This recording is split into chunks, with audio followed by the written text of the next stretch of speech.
Today on Questions Answered, we're talking about ride planning and tracking using apps. And the top question is, what apps can I use and what are the benefits? The first one, and this is how I started planning all of my rides when I started getting into cycling further, is Google Maps. And it has a great web interface that you can explore in various ways. It shows bike routes. You can use layers to overlay bike routes over the map. It has street views, so you can see what a street will be like to ride by kind of dropping yourself down to street level. And it also has satellite views, so you can investigate off-road routes a little bit using that too. The best thing is it's free, and it offers navigation using your mobile device. So you can kind of just hop on the bike, set a destination, and let it navigate for you. So those are the benefits.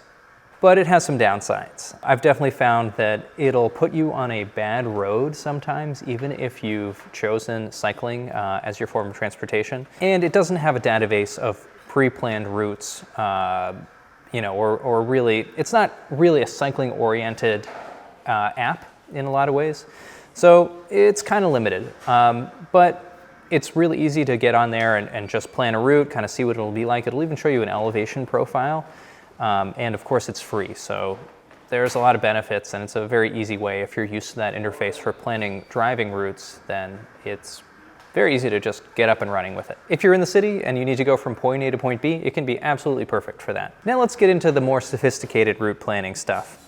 Ride with GPS is one of the most popular route planning and navigating tools out there because it offers really sophisticated route planning and has an extensive database of user-uploaded routes, rides, and even multi-day tours. So you can draw from all that to create a really sophisticated and well-planned route or local ride. It is subscription-based. There's a free version, but it's pretty limited. And all of the really nice features like navigation, using your mobile device, and the more advanced planning tools, you have to pay $10 a month. The feature that people seem to like the most about Ride with GPS is that it has a really sophisticated map interface where you can manually edit and create routes to the finest detail. So that's a real benefit to this specific platform. When we've done our group office rides in the past, we've used Ride with GPS to create and share the route, because it's easy to create a route and it's easy to send to somebody who just has the free version of the app and they can use your pre-created route. Another really popular tool for ride planning and navigating is Komoot. There's free and paid versions of it, and it offers trip planning, live tracking, and navigation, and it has a huge database of user-generated routes. What's nice about it is if you're creating a route, you can use the app to automatically generate a route that's very cycling friendly because it draws on other users' ride experiences and routes. So it's a little bit harder to manually create a route compared to Ride with GPS, just in terms of the interface, but it's much more sophisticated if you want the app to create a route for you that's great for cycling already. There's a free and paid version of Komoot, and the free version only allows you to make routes in your registered region. The premium version, which is $4.99 a month, allows you to create routes across the globe. But you also have the option, if you don't want to pay that $4.99 a month, to download maps. You can do a region for $3.99 or the entire global database for $29.99. So it has some flexibility there. The next app that's worth talking about is Trailforks, and this is the best choice for mountain biking because it has extensive maps of off-road trail systems with detailed information about difficulty, terrain, elevation profiles, and it is capable of offering GPS navigation and ride recording if you're out there live on your mobile device. And it offers offline maps. But most of these features require that you pay for the app. You can investigate trail systems online, but you need the paid version to be able to use it at all on your mobile device, and it's $4.50 a month. Another really popular app is Strava, and Strava does a lot, but it offers route planning, ride recording, and navigation like the other ones we're talking about, and has a user-generated route database. You can upload the routes to a Garmin or a Wahoo cycling computer, but it does some things that these other apps don't do in some ways because it gamifies the riding experience. And I think this is why a lot of people that I know ended up on Strava, because it's fun. It has what are called segments, which are user-created sections of rides that are on the map where you can compete against other riders. If you have the top spot, you get the KOM.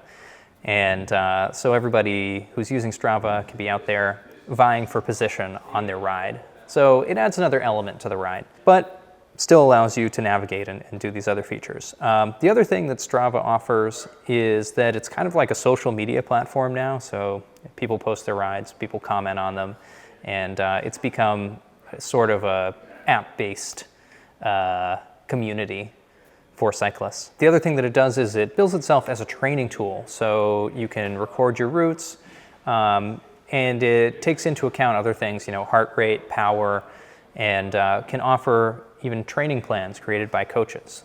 It also allows you to upload rides from indoor cycling that get incorporated into your training. So there's a little bit more to it if you're more serious about your cycling, your training, and you want to connect with other cyclists on a social media platform. Strava is $11.99 a month, so it's a little bit pricier. There is a free version of Strava, but it doesn't include the ride planning, navigation, training tools, or really a lot of these more advanced features. It does allow you to record your rides though. The other app for planning that I use isn't about navigating, it's about the weather. I use an app called Windy. It's free and it's really useful day of, or if you're coming up to a ride, you can understand the wind speed and direction and any weather systems that are going to affect your riding experience. So really nice to have that as a resource as well if you're about to start riding. If you are using your phone to navigate live while riding your bike, having a good phone mount is really important.